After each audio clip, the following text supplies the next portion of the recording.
नमस्कार। मैं सुदीप कुमार संजय की पाठशाला यूट्यूब चैनल पे आप सभी का स्वागत करता हूं।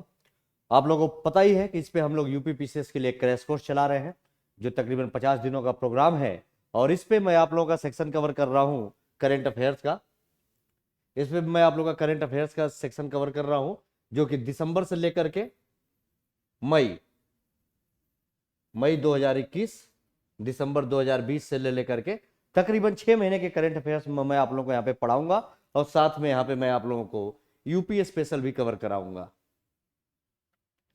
ठीक है। और ये 50 दिनों का हमारा प्रोग्राम चल रहा है, 50 डेज का, जो आप सबके लिए बिल्कुल फ्री है। तो ज्यादा से ज्यादा आप अपने दोस्तों को, मित्रों को इस क्लास के बारे में बताएं, उनको शेयर करें कि ज्यादा से ज्यादा लोग इससे जुड़ सके और इसका फायदा उठा सके। तो चलिए फिर आज का मैं आप लोगों को टॉपिक लेकर के आता हूं। आज बता रहा हूं कि आज मैं क्या क्या आप लोगों को लेकर के आया हूं।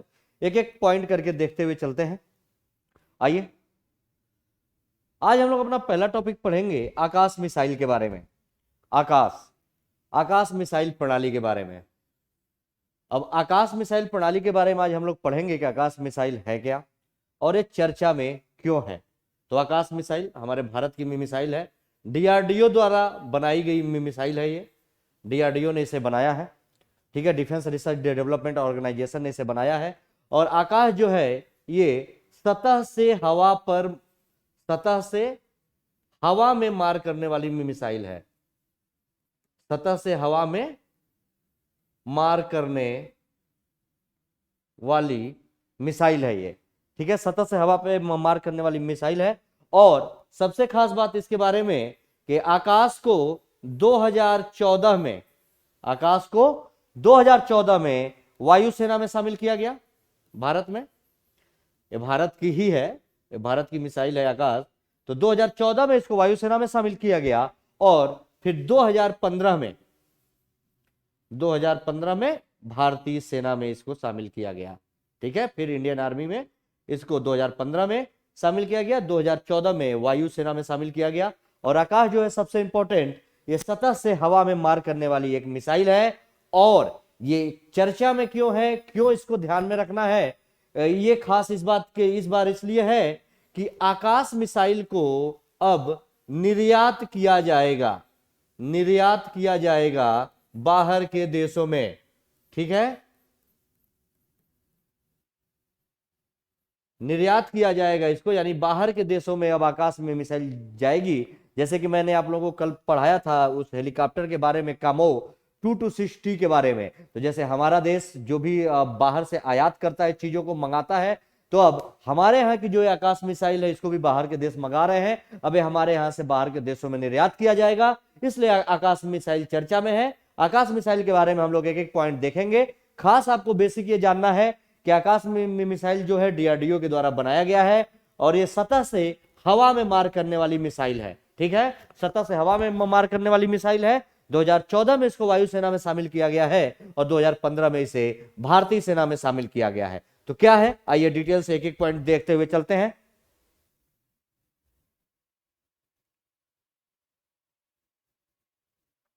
क्यों है चर्चा में आकाश मिसाइल?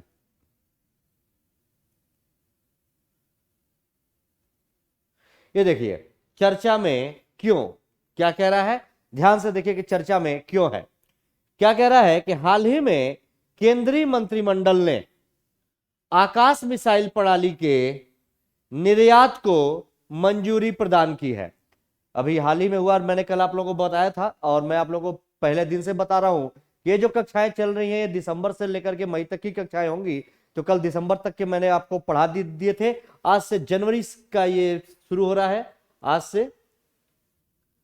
से मैं आप लोगों को जनवरी 2021 का करंट अफेयर्स पढ़ा रहा हूं। आज से जनवरी की शुरुआत है।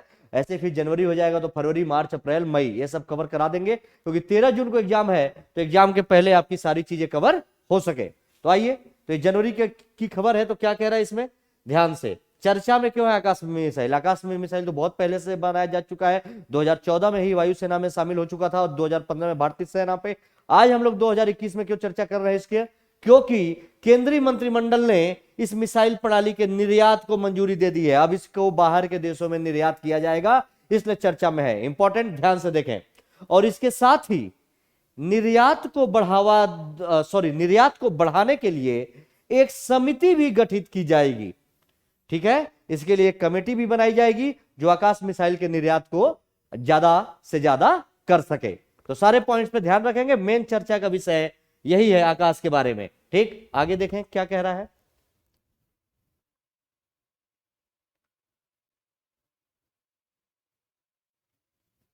क्या कह रहा है, ध्यान से देखें। अब इसकी पृष्ठभूमि क्या है, थोड़ा सा पृष्ठभूमि के बारे में हम लोग जानते हैं। क्या कह रहा है कि क्या है, कौन खरीदने की बात कर रहा है, क्या क्या चीजें इसमें इंपॉर्टेंट हम लोग देखते हुए चलते हैं। विदित हो कि इस मिसाइल सिस्टम को खरीदने के लिए दक्षिण पूर्व एशिया और अफ्रीका के 9 देशों ने रुचि दिखाई है। आकाश मिसाइल को खरीदने के लिए साउथ ईस्ट एशिया और अफ्रीका के 9 देश इसको खरीदने के लिए इंटरेस्टेड है। और यही नहीं, आकाश के अलावा अन्य प्रमुख उपकरणों जैसे कि तटीय निगरानी प्रणाली, रडार और वायु उपकरणों में भी रुचि दिखाई गई है। तो इस पे इंपॉर्टेंट आपको यह ध्यान में रखना है कि इसको खरीदने के लिए दक्षिण पूर्व एशिया, ठीक है, दक्षिण पूर्व एशिया के देश और अफ्रीका के 9 देशों ने इंटरेस्ट जगाया है आकाश को खरीदने के लिए। और ऐसा ही नहीं कि केवल आकाश के अलावा और भी जो प्रमुख उपकरण है हमारे भारत के, जैसे तटों की निगरानी करने वाली जो प्रणाली है, रडार सिस्टम और भी जो वायु उपकरण है, उन सबको खरीदने में भी देशों ने रुचि दिखाई है। तो अभी आकाश से शुरुआत हो रहा है, इसके बाद और भी चीजों को निर्यात किया जाएगा। आगे देखें, रक्षा मंत्रालय के अनुसार आकाश देश की महत्वपूर्ण मिसाइल है और यह 96% स्वदेशी प्रकृति की है। ये जो है रक्षा मंत्रालय ये कहता है इसके बारे में कि आकाश जो है 96% देशी प्रणाली है अपनी, ये भारत में बनाई गई है और यह हमारे देश की बहुत ही महत्वपूर्ण मिसाइल है जो सतह से आकाश में मार करती है। आगे देखें, उल्लेखनीय है कि अब तक भारतीय रक्षा निर्यातों में पुर्जे या घटक आदि शामिल थे। बड़े प्लेटफार्मों का निर्यात बहुत ही न्यूनतम था। अभी तक जो निर्यात प्रणाली है भारत की डिफेंस के सिस्टम में, इसमें यह कह रहा है इंपॉर्टेंट कि अभी तक अगर किन्हीं चीजों का निर्यात होता था भारत में अगर डिफेंस से सिस्टम से, तो केवल कल पुर्जों वगैरह का, ठीक है, कल पुर्जों का यानी पार्ट्स का निर्यात होता था, जो पुर्जे लगते थे उनका निर्यात होता था। ये जो बड़ा सिस्टम है, जैसे अब आकाश पूरे मिसाइल का ही निर्यात किया जाएगा, इस तरीके का बहुत ही न्यूनतम व्यवस्था थी। अब ये बढ़ रही है, तो आकाश को निर्यात किया जाएगा, आकाश के साथ साथ और भी फिर बड़े उपकरणों का भी निर्यात किया जाएगा। और ये ध्यान में आपको रखना है कि आकाश के को खरीदने की रुचि दक्षिण पूर्व एशिया के देशों ने और अफ्रीका के 9 देशों ने दिखाई है। ठीक, तो ये सारे इंपॉर्टेंट पॉइंट हैं, ध्यान में देखते आप लोग चलेंगे। आगे देखें क्या कह रहा है आगे।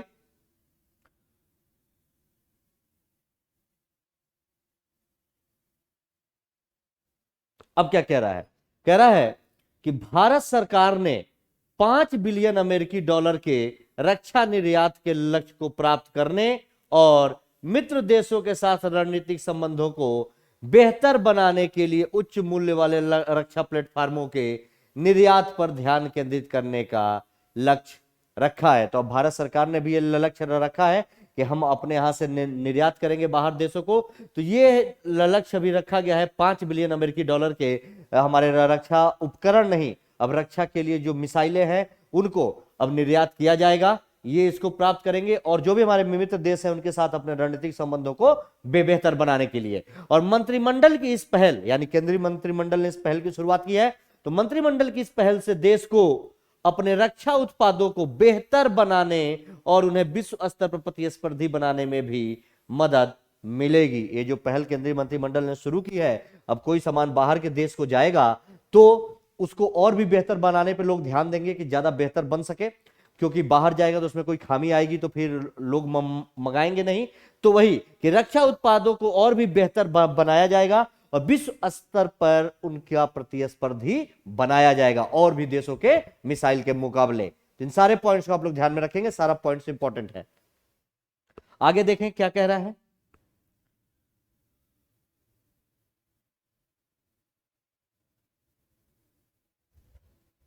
कह रहा है कि रक्षा मंत्रालय के अनुसार इससे देश को अपने रक्षा उत्पादों को बेहतर बनाने और उन्हें विश्व स्तर पर प्रतिस्पर्धी बनाने में मदद मिलेगी। केंद्रीय मंत्रिमंडल की पहल से भी और रक्षा मंत्रालय भी कह रहा है, वो दोनों बातें हो गई। और इससे आत्मनिर्भर भारत के तहत भारत विभिन्न प्रकार के रक्षा उपकरणों और मिसाइलों के निर्माण में अपनी क्षमताओं में वृद्धि कर सकता है। इससे आत्मनिर्भर भारत की भी बात आएगी। वैसे भी आकाश 96% पूरी प्रणाली उसकी भारतीय है, तो आत्मनिर्भर भारत की बात यहां से की जाएगी कि आत्मनिर्भर भारत के तहत भारत डिपेंड रहेगा, मतलब खुद से बनाएगा मिसाइलों को और बाहर भेजेगा, क्योंकि बाहर भेजना है तो भारत का बना होगा तभी। तो ये आत्मनिर्भर भारत के तहत और भी जितने प्रकार के हमारे रक्षा उपकरण हैं उनको उनका निर्माण किया जाएगा, मिसाइलों का निर्माण किया जाएगा और बाहर के देशों में भेजा जाएगा। तो ये इंपॉर्टेंट था, ये ध्यान में रखेंगे। तो अब आकाश के निर्यात की बात की गई है, तो अब आकाश के बारे में जान लेते हैं, आकाश मिसाइल के बारे में। तो आप इमेज में देख रहे होंगे, ये जो मिसाइल है यही है आकाश मिसाइल। अब आकाश में मिसाइल के बारे में कुछ एक पॉइंट हम लोग पढ़ लेते हैं कि आकाश सतह से हवा में मार करने वाली मिसाइल है। मैंने आप लोगों को भी शुरू में ही बताया था, यह जो मिसाइल है सतह से हवा पे यानी जमीन से हवा में लॉन्च किया जाता है और इसे रक्षा अनुसंधान और विकास संगठन DRDO, ठीक है, defence research and development organisation के द्वारा विकसित किया गया है। इसको DRDO ने आकाश को तैयार किया है। किसने तैयार किया है? DRDO ने। और इसकी मारक क्षमता 25 किलोमीटर तक है और यह मिसाइल 25 किलोमीटर तक मार करने में सक्षम है सतह से हवा में। और इस मिसाइल को 2014 में भारतीय वायुसेना में और 2015 में भारतीय सेना में इसको शामिल किया गया था। यह ध्यान में रखेंगे कि भारतीय सेना में कब शामिल हुआ। आकाश में मिसाइल के बारे में हम लोग पढ़ रहे हैं, तो आकाश में मिसाइल के निर्यात के बारे में तो शुरुआत में मैंने आप लोगों को जो 2-3 पॉइंट बताया था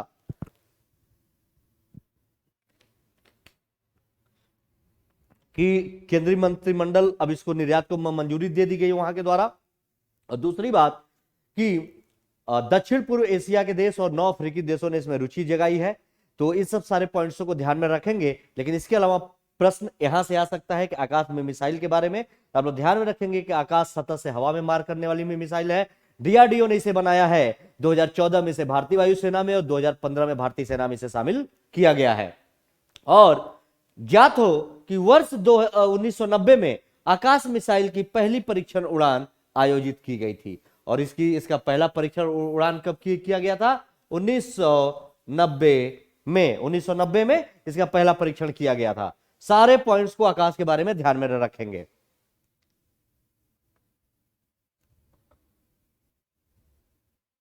अब इसमें और क्या कह रहा है आगे आकाश के बारे में?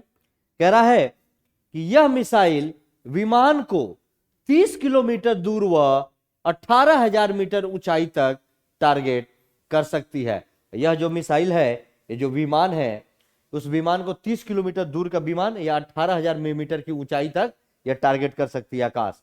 और इसमें लड़ाकू जेट विमानों, क्रूज मिसाइलों और हवा से सतह वाली मिसाइलों के साथ साथ बैलिस्टिक मिसाइलों जैसे हवाई लक्ष्यों को बेअसर करने की भी क्षमता है। आकाश जो है जेट विमानों को, क्रूज मिसाइलों को और जो मिसाइलें हवा से सतह में मार करती हैं उन सबको बेअसर करने की इसके पास क्षमता है। ये सारे पॉइंट्स ध्यान में रखेंगे आप आकाश के बारे में। आगे देखें और क्या कह रहा है आकाश में मिसाइल के बारे में, और क्या क्या पॉइंट बता रहा है। यह कह रहा है कि आकाश मिसाइल के विकास की लागत दूसरे देशों में इसी तरह के सिस्टम की लागत से 8 से 10 गुना कम है। आकाश मिसाइल को बनाने में जो खर्च यहां पे आता है, तो दूसरे देशों में अगर इस तरीके की कोई मिसाइल बनाई जाती है तो उसके तुलना में यहां पे बनाने का खर्च तकरीबन 8 से 10 गुना कम है। और आकाश मिसाइल में कुछ अनोखी विशेषताएं हैं, जैसे कि गतिशीलता, अवरोधन को लक्षित करने के लिए सभी तरह से संचालित उड़ान, एकाधिक लक्ष्य नियंत्रण, डिजिटल कोडित निर्देशित मार्गदर्शन और पूरी तरह से स्वचालित संचालन इत्यादि। आकाश एक तो पूरी तरह से स्वचालित है, अगर इसको इसमें ये डिजिटल कोडिंग अगर कोड करके टारगेट पे अगर साथ दिया गया तो डायरेक्ट वहां पे अटैक करेगी। तो ये सारी चीजें इसमें गतिशीलता, स्पीड वगैरह, ये सब आकाश में मिसाइल के बारे में आप लोग एक एक पॉइंट को ध्यान में रखिएगा। अगला जो टॉपिक हम लोग डिस्कस करेंगे वो है इंडियन पेंगोलिन के बारे में। क्यों चर्चा में है ये देखते हैं।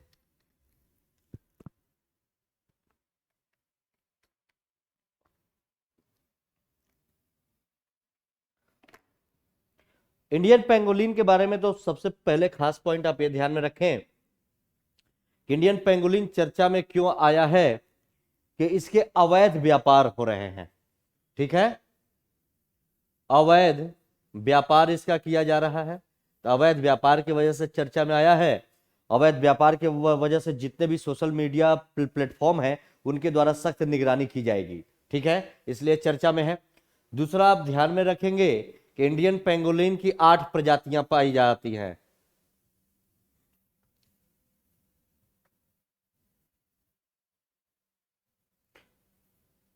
कितनी प्रजातियां हैं? सॉरी, इंडियन पेंगोलिन की नहीं, पेंगोलिन की कितनी प्रजातियां हैं ये देखिए। पेंगोलिन की 8 प्रजातियां पाई जाती हैं, जिसमें से 2 प्रजातियां, एक तो इंडियन पेंगोलिन, ये जो अपना है कि इंडियन पेंगोलिन, और इसके साथ साथ चीनी पेंगोलिन जो चाइना में पाया जाता है, ये दोनों भारत में पाए जाते हैं। ठीक है, इंडियन पेंगोलिन और चीनी पेंगोलिन ये दोनों भारत में पाए जाते हैं। और सबसे खास बात ये चर्चा में इसलिए है कि इसके अवैध व्यापार पर नियंत्रण के लिए सोशल मीडिया प्लेटफॉर्म से सख्त निगरानी रखने का आदेश दिया गया है। ठीक है, सोशल मीडिया प्लेटफॉर्म पर सख्त निगरानी का आदेश है। और दूसरा सबसे बात यह है कि जो पेंगोलिन होता है ये बहुत बड़ा चींटीखोर होता है। चींटीखोर यानी कि एंट ईटर, एंट ईटर यानी चींटी खाने वाला, ये चींटियों का भक्षक है। तो क्या क्या खास बात है इसके बारे में देखते हुए चलते हैं। आप इमेज में देख सकते हैं, यही है पेंगोलिन, इंडियन पेंगोलिन इस तरीके का दिखता है। क्या कह रहा है खास ध्यान से देखिए कि हाल ही में उड़ीसा वन विभाग ने, कहां पे? उड़ीसा वन विभाग ने पेंगोलिन के अवैध शिकार और व्यापार की जांच के लिए सोशल मीडिया प्लेटफॉर्मों की सख्त निगरानी की आवश्यकता पर बल दिया है। ठीक है, उड़ीसा वन विभाग ने दिया है, पेंगोलिन का अवैध शिकार और व्यापार किया जा रहा है, तो जो भी सोशल मीडिया प्लेटफॉर्म है उनकी सख्त निगरानी और उनकी आवश्यकता इसमें क्या है, किस तरीके से इनके अवैध व्यापार को रोका जा सकता है, इन सब चीजों पे ध्यान रखने के लिए कहा है, इसलिए चर्चा में है। क्या क्या खास बात है इसमें अब देखते चले। अभी जो पेंगोलिन है इसके बारे में पढ़ लीजिए, क्या कह रहा है पेंगोलिन के बारे में। पेंगोलिन की 8 प्रजातियों में से जो इंडियन पेंगोलिन और चीनी पेंगोलिन भारत में पाए जाते हैं। 8 प्रजातियां होती हैं इसकी, 8 प्रजातियों में से केवल इंडियन पेंगोलिन और चीनी पेंगोलिन ही भारत में पाए जाते हैं। इंडियन पेंगोलिन एक बड़ा चींटीखोर यानी एंट ईटर है, जिसकी पीठ पर सल्कनुमा संरचना की 11 से 13 तक की पंक्तियां होती हैं। जो इंडियन पेंगोलिन होते एक बड़ा चींटीखोर यानी ये चींटी खाता है, एंट ईटर है। और अभी आपने पीछे इमेज में देखा था कैसे उसके पीठ पे सल्क बने हुए थे, तो 11 से 13 पंक्तियां होती हैं जो इसके पूरे पीठ पे सल्क बने होते हैं। और इंडियन पेंगोलिन की पूंछ के निचले हिस्से में एक टर्मिनल स्केल मौजूद होता है जो चीनी पेंगोलिन में नहीं मिलता है। यही इंडियन और चीनी पेंगोलिन में यही खास बात है क्या कि एक टर्मिनल स्केल होता है जो चीनी पेंगोलिनों में नहीं पाया जाता, इंडियन पेंगोलिन के पूंछ में। तो ये सब आपको अपने जानकारी के लिए ध्यान में रखना। ये नहीं पूछेगा एग्जाम में कि किस पेंगोलिन के पूंछ में टर्मिनल पाया जाता है, ये सब ऐसा कुछ भी नहीं, अपने कॉन्सेप्ट के लिए, क्योंकि इसके बारे में बात हो रही है। इसके बारे में आपको ध्यान में ये रखना है कि इसके अभी अवैध व्यापार पे उड़ीसा गवर्नमेंट ने बोला है, इसलिए चर्चा में है, तो सभी कुछ ध्यान में रखना है। अब इसका आहार क्या है पेंगोलिन का? कीट भक्षी पेंगोलिन निशाचर होते हैं, कीटों का भक्षण करते हैं, चींटियां खाते हैं, दीमक खाते हैं, और ये निशाचर होते हैं। ये रात्रि में भ्रमण करते हैं, रात में जागते हैं, और इनका आहार मुख्य रूप से चींटियां और दीमक होते हैं। चींटी और दीमक को खाते हैं, जिन्हें वे अपनी लंबी जीभ का उपयोग करके पकड़ लेते हैं। ठीक, आवास के बारे में क्या कह रहा है, कहां पे आवास करते हैं, निवास करते हैं। इंडियन पेंगोलिन व्यापक रूप से शुष्क क्षेत्रों, उच्च हिमालय एवं पूर्वोत्तर को छोड़कर शेष भारत में पाया जाता है। ये आपको ध्यान में रखना है, ये कहां पाए जाते हैं, तो ये शुष्क क्षेत्रों, उच्च हिमालय और पूर्वोत्तर भाग को छोड़ करके सारे भारत में पाए जाते हैं। और यह प्रजाति बांग्लादेश, पाकिस्तान, नेपाल और श्रीलंका में भी पाई जाती है। इंडियन पेंगोलिन की जो प्रजाति है, भारत से सटे हुए जो देश है जैसे बांग्लादेश, पाकिस्तान, नेपाल और श्रीलंका में भी पाई जाती है। तो इन सारे पॉइंट्स को ध्यान में रखेंगे। आगे क्या कह रहा है, यही है पेंगोलिन, देखिए इसके पीठ पे सल्क वगैरह बने हुए हैं। ठीक, ये देखिए और क्या कह रहा है कि चीनी पेंगोलिन पूर्वी नेपाल में, हिमालय की तलहटी क्षेत्र में, भूटान, उत्तरी भारत, उत्तर पूर्वी बांग्लादेश और दक्षिण चीन में पाया जाता है। और चीनी पेंगुलिन और इंडियन पेंगुलिन दोनों इंडिया में पाए जाते हैं।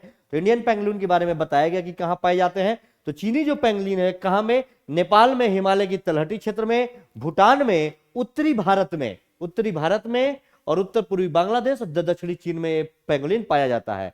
और भारत में पेंगुलिन को खतरा क्या है, ये देखिए क्यों है खतरा, अवैध व्यापार हो रहे हैं इनके, इसलिए पूर्व तथा दक्षिण पूर्व एशियाई देशों, खासकर चीन एवं वियतनाम में इसके मांस का व्यापार तथा स्थानीय उपभोग जैसे कि प्रोटीन स्रोत और पारंपरिक दवा के रूप में अवैध शिकार के लिए इसके विलुप्त होने के प्रमुख कारण है। विलुप्त होने के कगार पे है।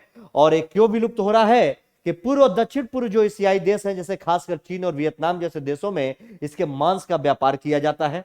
ठीक है, इसके मांस में बहुत ज्यादा प्रोटीन की मात्रा होती है जिनको वहां पे लोग खाने में यूज करते हैं। चीन और वियतनाम जैसे देशों में प्रोटीन का बहुत बड़ा सोर्स है और इससे बहुत सारी पारंपरिक दवाएं भी बनाई जाती हैं, इसीलिए इसके मांस का व्यापार होता है बहुत मात्रा में, अवैध व्यापार, इसी वजह से ये लुप्त होने के कगार पर है। तो ये सारे पॉइंट्स है इसमें।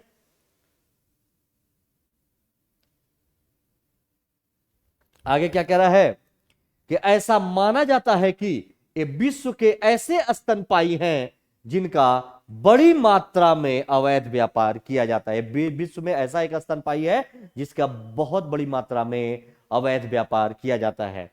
और इसके संरक्षण की स्थिति क्या है, ये कैसे है, ये देखिए। इंडियन पेंगोलिन को अंतरराष्ट्रीय प्रकृति संरक्षण संघ यानी international union for conservation of nature यानी IUCN की रेड लिस्ट में, लाल सूची में संकटग्रस्त यानी इंडेंजर्ड की श्रेणी में रखा गया है, जबकि चीनी पेंगुलिन को गंभीर संकटग्रस्त यानी क्रिटिकली इंडेंजर्ड की श्रेणी में रखा गया है। ये विलुप्त होने की बिल्कुल कगार पे है। इंडियन पेंगुलिन संकटग्रस्त की श्रेणी में है, इंडेंजर्ड में है, और जो चीनी पेंगुलिन है क्रिटिकली इंडेंजर्ड में है क्योंकि वियतनाम और चीन जैसे देशों में इसके मांस का अवैध व्यापार किया जाता है। इन सारे पॉइंट्स को ध्यान में रखिएगा आप लोग। और क्या कह रहा है कि वन्य जीव संरक्षण अधिनियम में इन प्रजातियों को 1972 के वन्य जीव संरक्षण अधिनियम भाग 1 की अनुसूची 1 के तहत भी इसको सूचीबद्ध किया गया है। उसमें संरक्षण में अनुसूची 1 में आता है और साइट्स के परिशिष्ट 1 में भी ये शामिल है। साइट्स के परिशिष्ट 1 में यह आता है। अभी एक दिन मैंने आप लोगों को बताया था कि मैं डिटेल से आप लोगों को भारतीय वन्य जीव संरक्षण अधिनियम 1972 IUCN और साइट्स के बारे में डिटेल से पढ़ा दूंगा। तो ये सारे पॉइंट्स को आप लोग ध्यान में रखेंगे। इस संरक्षण की स्थिति की किसमें है, यहां से प्रश्न पूछे जाते हैं। इन सारे पॉइंट्स को बिल्कुल ध्यान में रखिएगा। अगला जो हम लोग टॉपिक पढ़ेंगे वो हम लोग पढ़ेंगे कोच्चि मंगलूर प्राकृतिक गैस पाइपलाइन योजना के बारे में। कोच्चि से मंगलूर के बीच में एक प्राकृतिक गैस पाइपलाइन परियोजना का उद्घाटन किया गया है जनवरी में ही। तो इसमें क्या खास बात है ये देखेंगे हम लोग।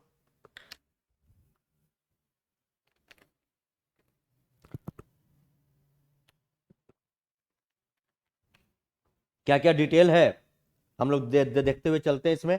और यह जो परियोजना है किसके द्वारा, गेल ने शुरू किया है, गेल के द्वारा शुरू की गई यह परियोजना है। तो क्या क्या डिटेल्स इसमें पॉइंट है, शुरू किया गया है, किन किन क्षेत्रों में फायदा है, एक एक करके हम लोग देखते हुए चलते हैं। बहुत ही आसान आसान शब्दों में ले लिखा है, बिल्कुल ध्यान से पढ़ते हुए चलेंगे क्या क्या पॉइंट इसमें कह रहा है। ये देखिए कोच्चि मंगलूर प्राकृतिक गैस पाइपलाइन परियोजना के बारे में क्या क्या पॉइंट है ये देखिए। प्रधानमंत्री नरेंद्र मोदी ने वीडियो कॉन्फ्रेंसिंग के माध्यम से कोच्चि मैंगलोर प्राकृतिक गैस पाइपलाइन राष्ट्र को समर्पित की है। ये राष्ट्र को समर्पित कर दिया गया, ये चालू हो चुका है और ये कोविड का दौर था तो ऑनलाइन माध्यम से इसका उद्घाटन किया गया। कोच्चि मैंगलोर प्राकृतिक गैस पाइपलाइन एक राष्ट्र एक गैस ग्रिड स्थापित करने की दिशा में महत्वपूर्ण कदम है। इस समय देश में बहुत सारी योजनाएं इस तरीके की चल रही है, वन नेशन वन कार्ड, एक राष्ट्र एक गैस, तो ये सब तरीके का है। तो एक राष्ट्र एक गैस ग्रिड सिस्टम के तहत यह परियोजना चल रही है। पाइपलाइन, इसके द्वारा डायरेक्ट घरों तक गैस कनेक्शन जाते हैं, ठीक है, सिलेंडर वगैरह का उपयोग नहीं। तो क्या किया, ध्यान से देखिए, ये जो गैस पाइपलाइन है इसके लिए क्या है कि 450 किलोमीटर लंबी इस गैस पाइपलाइन का निर्माण gas authority of India limited यानी गेल के द्वारा किया जा रहा है। गेल, ये इसका फुल फॉर्म है gas authority of India limited. GAIL इस परियोजना को देख रही है। इन सारे पॉइंट्स को ध्यान में रखिएगा। गेल के द्वारा ये विकास किया गया, मतलब ये जो परियोजना है शुरू की गई है। और इसमें क्या कह रहा है कि तकरीबन 12 मिलियन मीट्रिक मानक घन मीटर प्रतिदिन परिवहन क्षमता वाली इस प्राकृतिक गैस पाइपलाइन के माध्यम से कोच्चि स्थित तरलीकृत प्राकृतिक गैस यानी एलएनजी और रीगैसिफिकेशन टर्मिनल से मैंगलोर में प्राकृतिक गैस लाई जाएगी। ठीक है, कहां से कहां लाया जाएगा, क्या कह रहा है कि 12 मिलियन मीट्रिक टन मानक घन मीटर, ठीक है, 12 मिलियन, ये प्रतिदिन इतना गैस कोच्चि से मैंगलोर आएगा, ये जरूर ध्यान में रखेंगे। और इस परियोजना की कुल लागत लगभग 3000 करोड़ रुपए थी और इसके निर्माण के दौरान तकरीबन 1.2 मिलियन लोगों के लिए रोजगार भी सृजित किया गया। इसमें इतना लागत रहा 3000 करोड़ के आसपास और तकरीबन 1.2 मिलियन लोगों को इस परियोजना के तहत रोजगार भी मिला है। आगे देखें क्या कह रहा है कि इस प्राकृतिक गैस पाइपलाइन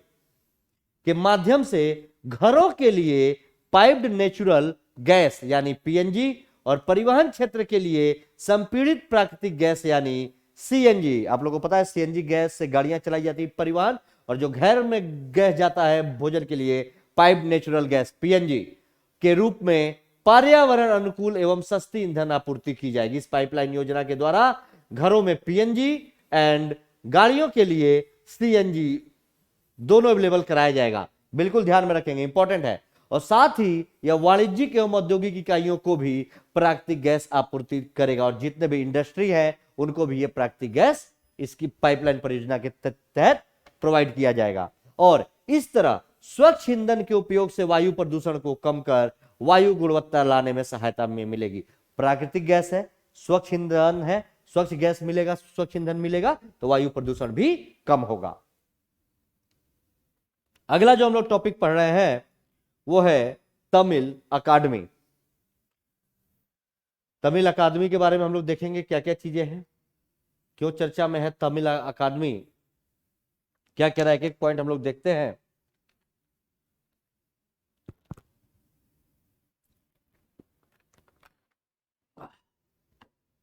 तमिल अकादमी क्या कह रहा है कि दिल्ली गवर्नमेंट ने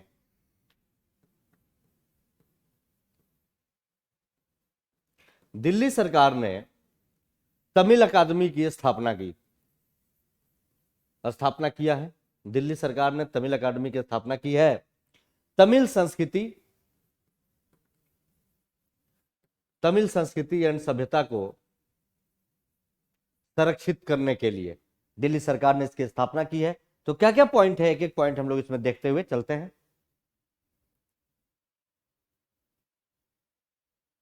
ध्यान से देखिए क्या कह रहा है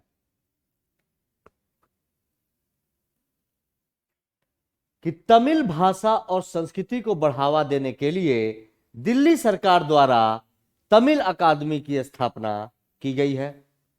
तमिल भाषा और संस्कृति को बढ़ावा देने के लिए किसने, दिल्ली सरकार ने तमिल अकादमी की स्थापना की है।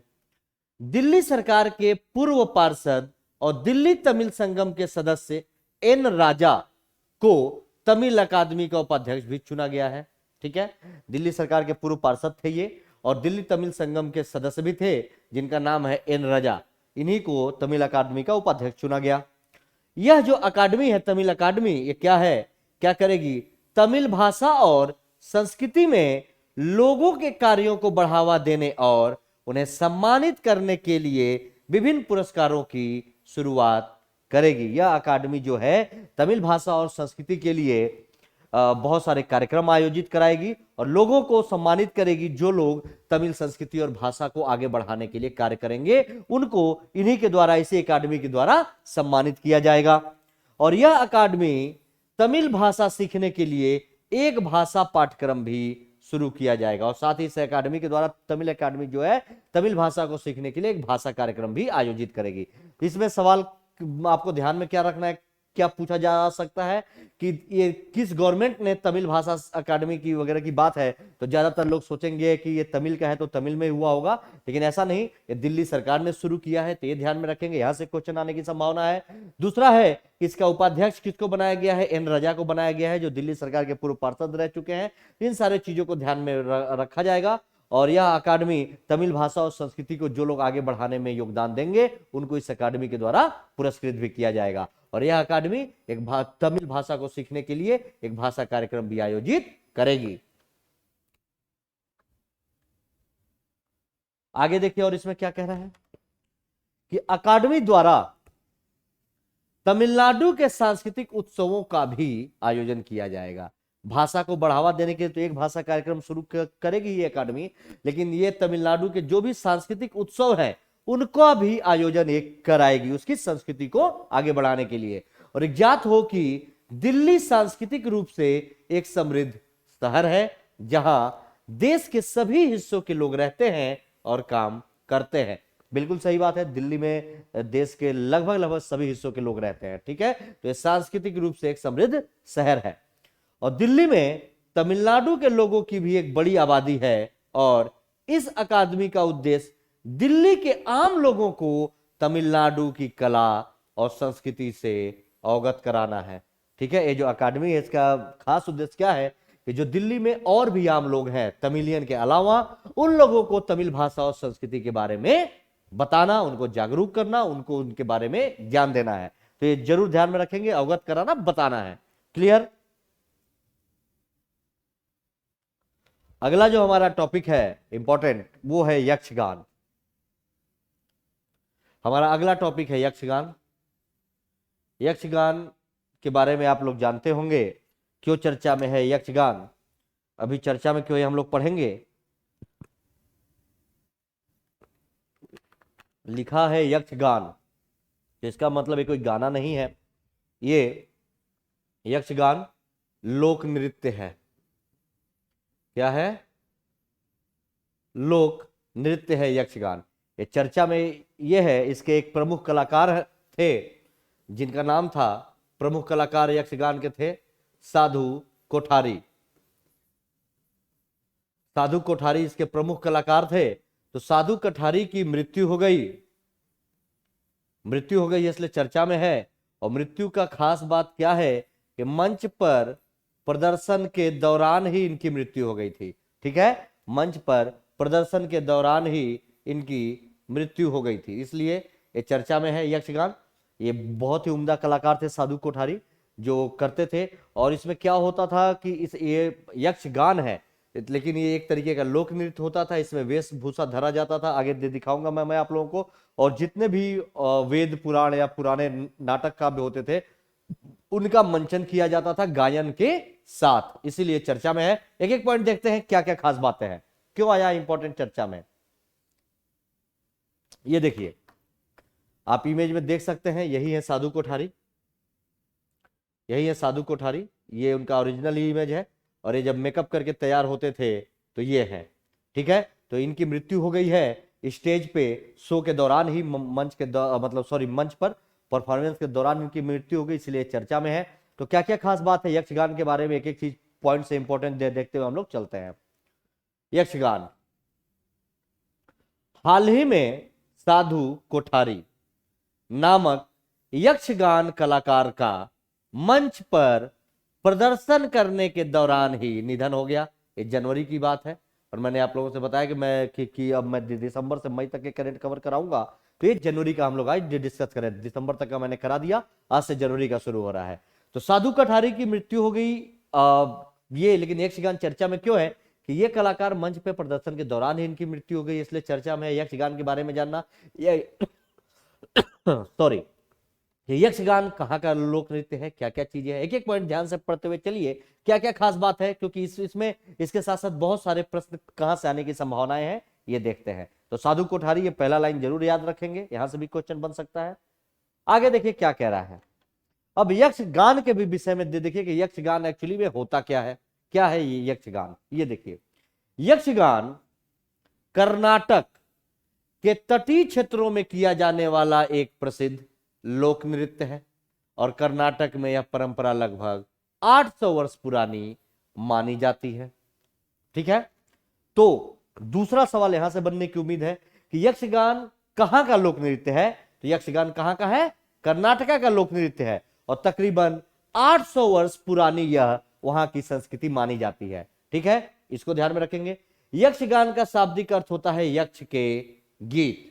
यक्षगान जो होता है इसका शाब्दिक अर्थ क्या होता है, यक्ष के गीत। आगे देखिए, इसमें संगीत की अपनी एक अलग शैली होती है जो भारतीय शास्त्रीय संगीत और कर्नाटक संगीत तथा हिंदुस्तानी संगीत से अलग होती है।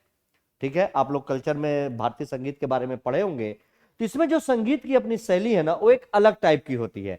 जो हमारा भारतीय शास्त्रीय संगीत हो या कर्नाटक संगीत हो या हिंदुस्तानी संगीत की जो शैली है, उन सबसे अलग शैली है इसके संगीत की। तो ध्यान से देखिए, इसलिए इसे यक्षगान कहा जाता है। ये कर्नाटक का है, ये जरूर ध्यान में रखेंगे।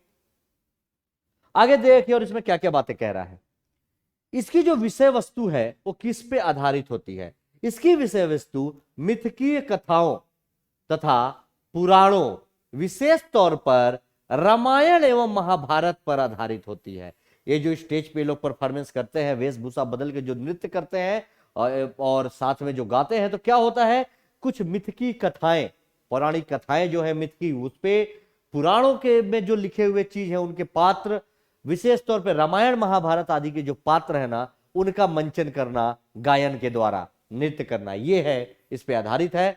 और इसे प्रदर्शित करने वाले कलाकार समृद्ध डिजाइनों के साथ साथ चटकीले रंग बिरंगे परिधानों, विशाल मुकुट का प्रयोग करते हैं। और जो कलाकार इसको प्रस्तुत करते हैं वो बहुत भड़कीले डिजाइन के कपड़े पहनते हैं, विशाल मुकुट लगाते हैं और पूरा चमकीले रंग बिरंगे परिधान और चेहरे को मेकअप, जैसे आप इमेज में देख सकते हैं कितना विशाल मुकुट है और किस तरीके का हैवी परिधान इन्होंने पहना हुआ है।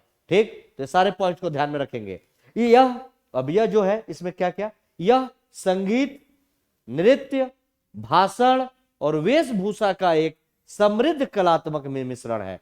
ठीक है, इसमें गायन भी किया जाता है, जो पात्रों का किरदार निभाया जाता है उसको गायन के द्वारा पेश किया जाता है, साथ में नृत्य करते हुए भाषण के अंदाज में भी, और जो वेशभूषा आप देख ही रहे हैं किस तरीके से है।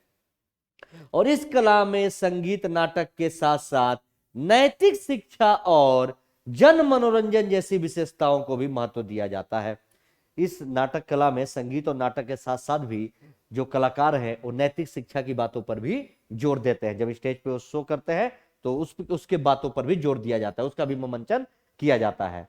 तो सारे इंपॉर्टेंट पॉइंट है, ध्यान में रखेंगे।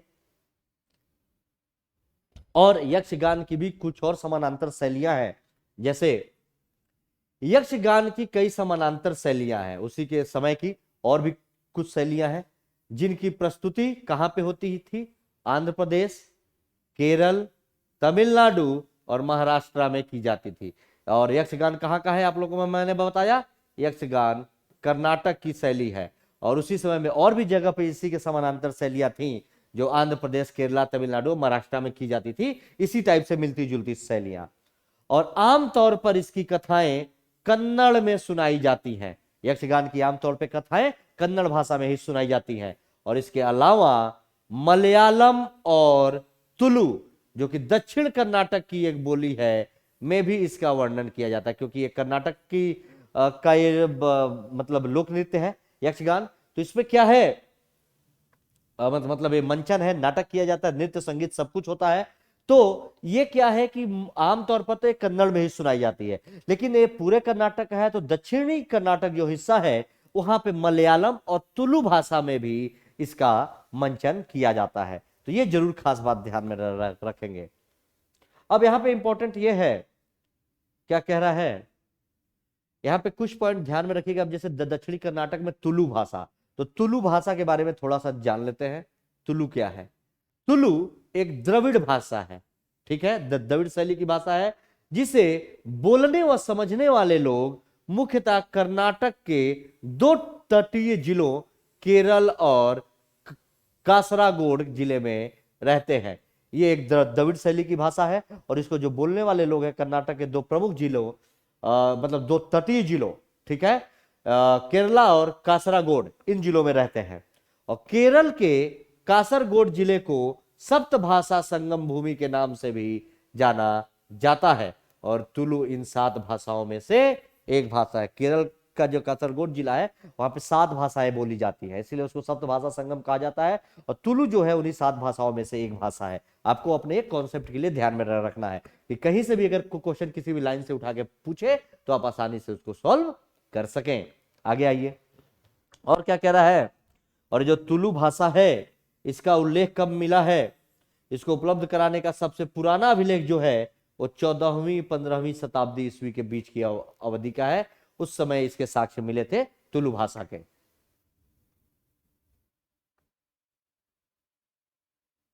और इसमें क्या कह रहा है, और ये जब नृत्य होता है, यक्षगान जब ये नृत्य किया जाता है, तो इस नृत्य के दौरान मदाला, ये मदाला एक प्रकार की ढोलक होती है, और एक और वाद्य यंत्र है जिसका नाम है चांदा, एक और वाद्य यंत्र है जिसका नाम है पुंगी, जो पाइप होती है, पाइप की तरह आप देखे होंगे, वो पुंगी में बजाया जाता है फूंक करके, और हारमोनियम द्वारा अलग अलग ताल व लय उत्पन्न किया जाता है जब यह नृत्य किया जाता है तब।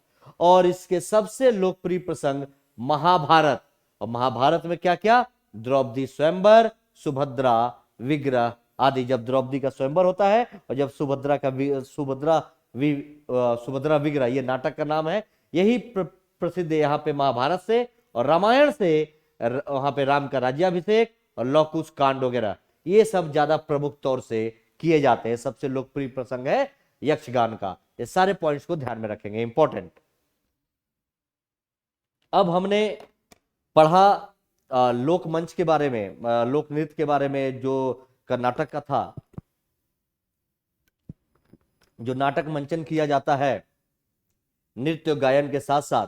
तो इसी के साथ साथ मैं आप लोगों के लिए कुछ और भी राज्यों का एक लिस्ट बना के लेकर के आया हूं, जो आप लोग यहाँ पे जरूर ध्यान से देखेंगे।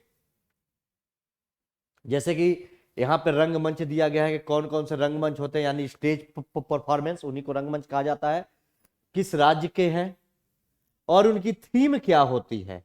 जैसे भी हमने यक्षगान के बारे में पढ़ा, तो किस राज्य का हमने पढ़ा, कर्नाटका का। और रंगमंच यानी यह उसको यक्षगान क्या कहते हैं, राज्य कर्नाटका, उसकी थीम क्या होती है, रामायण और महाभारत के पात्रों का, जो मैंने बताया कि महाभारत से द्रौपदी स्वयंवर, सुभद्रा विग्रह, रामायण से आपका लव कुश कांड और राज्याभिषेक वगैरह, इस तरीके से। उसी तरीके से थीम और राज्यों के रंगमंचों की क्या क्या है, आप ये मैं लिस्ट है, आप लोग एक बार इसको देख लीजिए।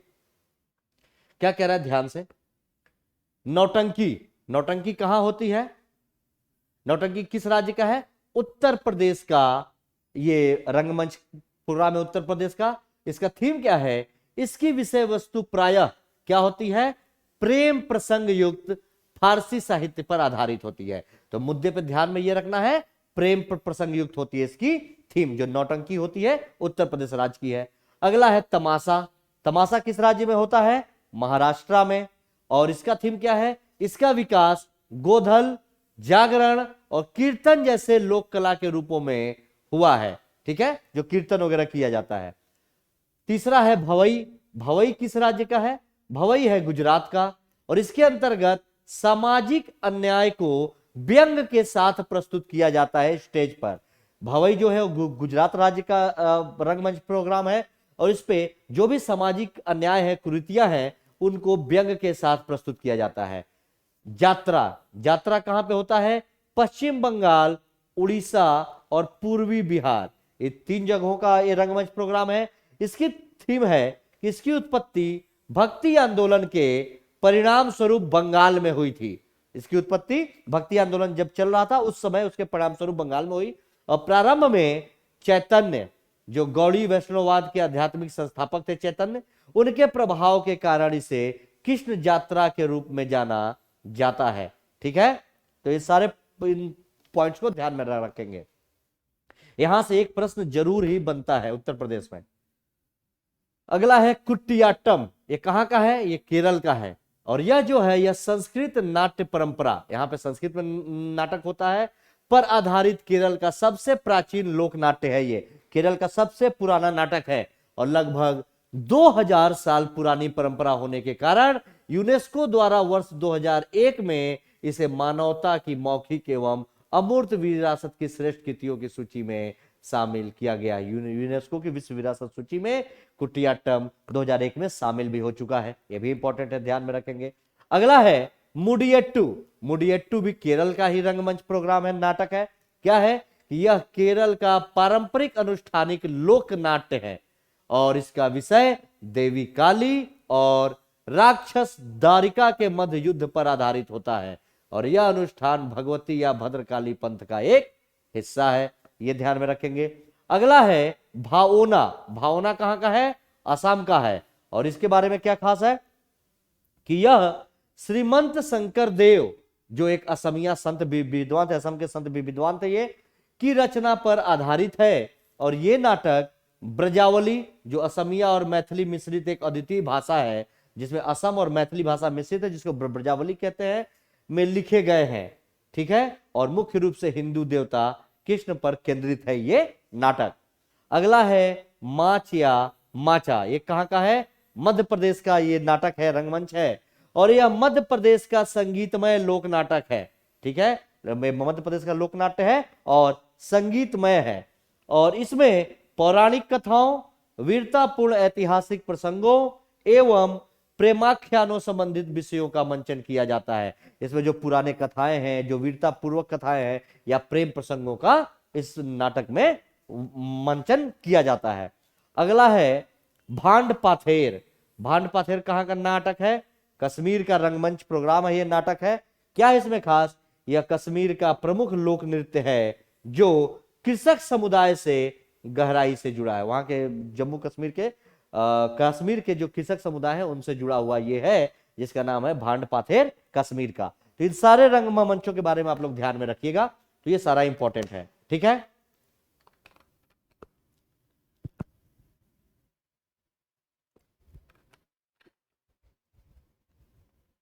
क्या क्या खास है ये ध्यान से। अगला जो हमारा टॉपिक है ये है ट्राइफूड पार्क।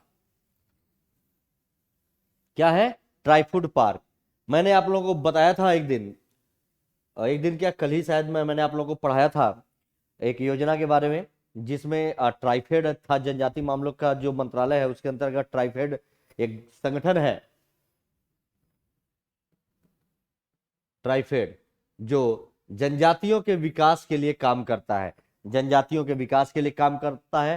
ट्राइफेड का मुख्य कार्य यही है कि जो भी जनजातियां हैं उनके जो भी उत्पाद हैं, जो भी प्रोडक्ट हैं, चाहे वो वनों से जो खाने योग्य जो सूक्ष्म उत्पाद होते हैं, जो खाने योग्य होते हैं उनको, या उनका जो हैंडक्राफ्ट है, उनके द्वारा बनाए गए बर्तन, कपड़े वगैरह, उनको मार्केट तक, आम लोगों के बाजारों तक पहुंचाना, चाहे वो दुकान या आउटलेट्स के माध्यम से हो या ई प्लेटफॉर्म के माध्यम से हो, पहुंचाना और उसको सही कीमत में बेच करके उन पैसों को आदिवासियों को देना उनके पोषण के लिए। ये ट्राइफेड का मुख्य कार्य है और ट्राइफेड के अंतर्गत ही एक प्रोग्राम है ये ट्राइफूड पार्क की स्थापना की गई है। और इस ट्राइफूड पार्क में क्या है, ट्राइफूड के बारे में मैंने आप लोगों को बताया था कि जो भी जंगल के खाने योग्य उत्पाद हैं उनको बाजारों तक पहुंचाना, तो उसी के लिए ट्राइफूड पार्क।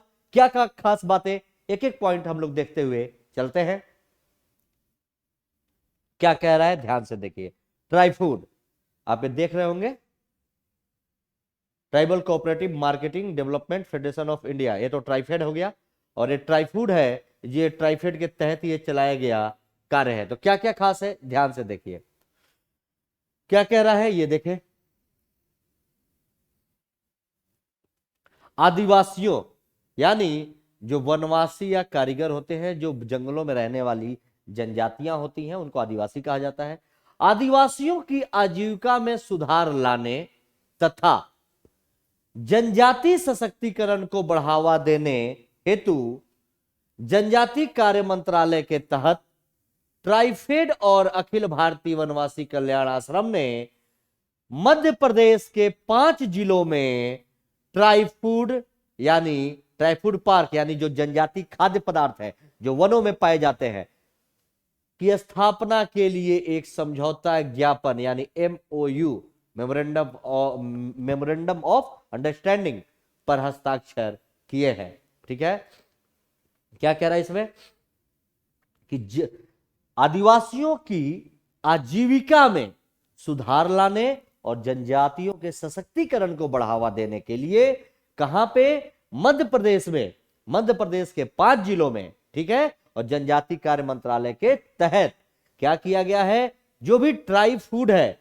यानी जनजातियों का जो भी खाद्य पदार्थ है, तो ट्राई फूड पार्क की स्थापना की गई है और उसके लिए एक समझौतों पर भी हस्ताक्षर किया गया है। आगे देखें, ट्राई फूड पार्क एक प्रकार के खाद्य प्रसंस्करण केंद्र है जिनका लक्ष्य लघु वनोपज को बढ़ावा देना है।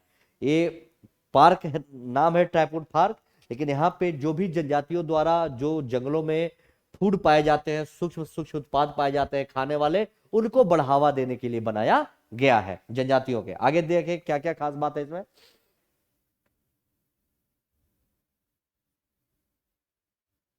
क्या कह रहा है ये देखिए, ट्राइफूड पार्क में स्थानीय वन धन केंद्रों से कच्चे माल की खरीद की जाती है और उन्हें ट्राइब्स इंडिया के आउटलेट के माध्यम से देश भर में बेचने के लिए प्रसंस्कृत किया जाता है।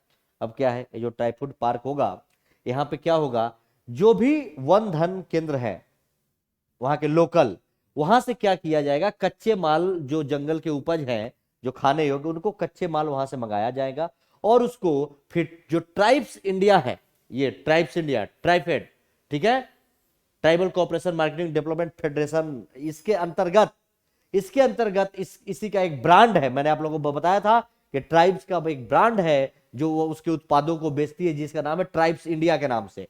तो जो ट्राइब्स इंडिया के आउटलेट्स हैं उन्हीं से बेचा जाएगा, लेकिन उसको प्रसंस्कृत करके उनको अच्छे से और बना करके कच्चे मालों को खाने योग्य बना करके बेचा जाएगा।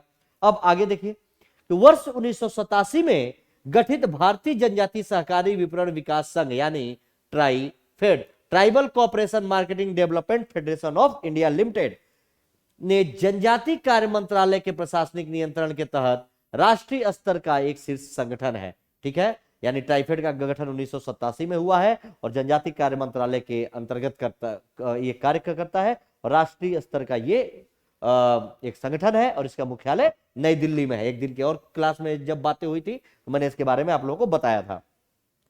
और इस संगठन का प्राथमिक उद्देश्य जो ट्राइफेड का है वो है जनजाति लोगों का सामाजिक एवं आर्थिक विकास सुनिश्चित करना। तो ये सब जो ट्राइफूड पार्क वगैरह ये सब जो योजनाएं हैं ये इसी के द्वारा चलाई जाती है, जनजातियों के विकास के लिए ही। तो ये जरूर ध्यान में आप लोग रखेंगे। और हमारा आज का अगला टॉपिक है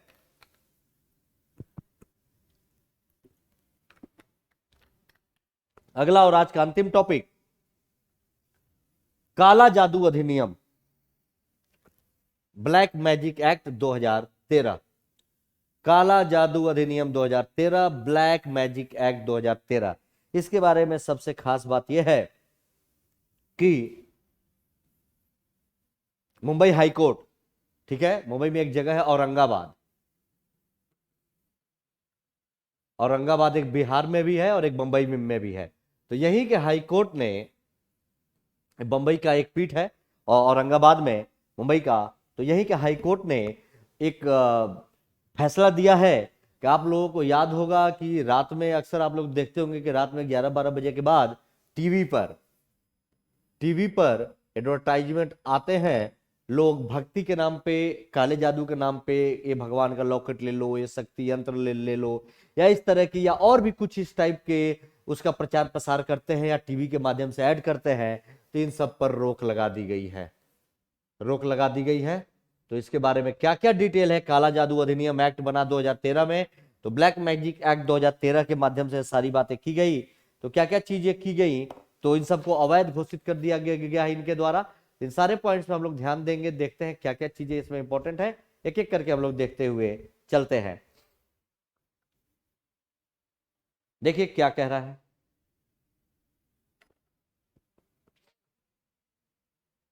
आप देख लोगे इस तरीके के शक्ति यंत्र वगैरह का ऐड होता था रात में टीवी वगैरह पे, तो क्या कह रहा है, क्यों है चर्चा में इंपॉर्टेंट। बॉम्बे हाई कोर्ट, ठीक, मुंबई हाई कोर्ट की एक पीठ है, कहां पे, औरंगाबाद में। वहां उसने एक महत्वपूर्ण फैसले में टीवी चैनलों द्वारा प्रसारित, ध्यान से पढ़ेंगे, किए जाने वाले विशेष, चमत्कारी या अलौकिक गुण वाले विज्ञापनों के प्रसारण को काला जादू अधिनियम के तहत अवैध घोषित कर दिया गया है। बॉम्बे हाईकोर्ट की एक पीठ है औरंगाबाद में, उसने दिया है कि रात में जो टीवी चैनल के द्वारा प्रसारित किया जाता था कि ये विशेष, चमत्कारी, अलौकिक गुण वाले ये यंत्र हैं, मंत्र है, जो भी आप इसको ले लेंगे तो ये सारी चीजें होंगी, तो इनको अवैध घोषित कर दिया गया है काला जादू अधिनियम 2013 के द्वारा। इस पॉइंट को ध्यान में रखेंगे। Black magic act 2013। अब पहले तो आप बॉम्बे हाई कोर्ट ने जो ये निर्णय दिया है इससे संबंधित उसके बारे में जानिए कि क्या कहा है।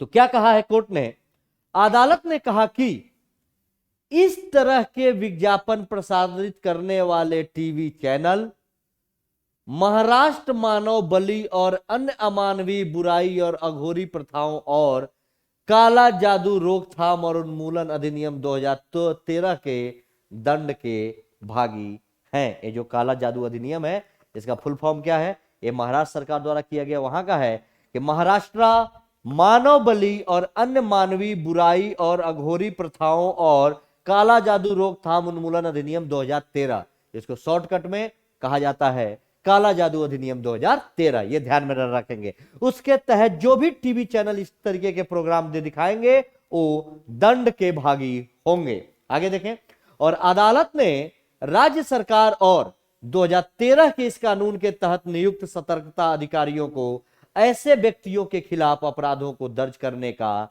निर्देश दिया है जो इस तरह के विशेष, चमत्कारी और अलौकिक गुण वाले विज्ञापन कर रहे हैं या इस तरीके का लेख प्रसारित कर रहे हैं। तो यह अदालत ने महाराष्ट्र सरकार को इस तरीके का आदेश दिया है कि ऐसा कानून नियुक्त करने के लिए इस कानून के तहत यानी काला जादू अधिनियम 2013 के तहत जो भी अधिकारी हैं उनको कहे कि ऐसे मामलों को दर्ज करें और उस पर निगरानी रखें। तो ये सब इंपॉर्टेंट है, ध्यान में रखिएगा। और क्या कहा कोर्ट ने, ये देखें कोर्ट ने और इस पे क्या कहा।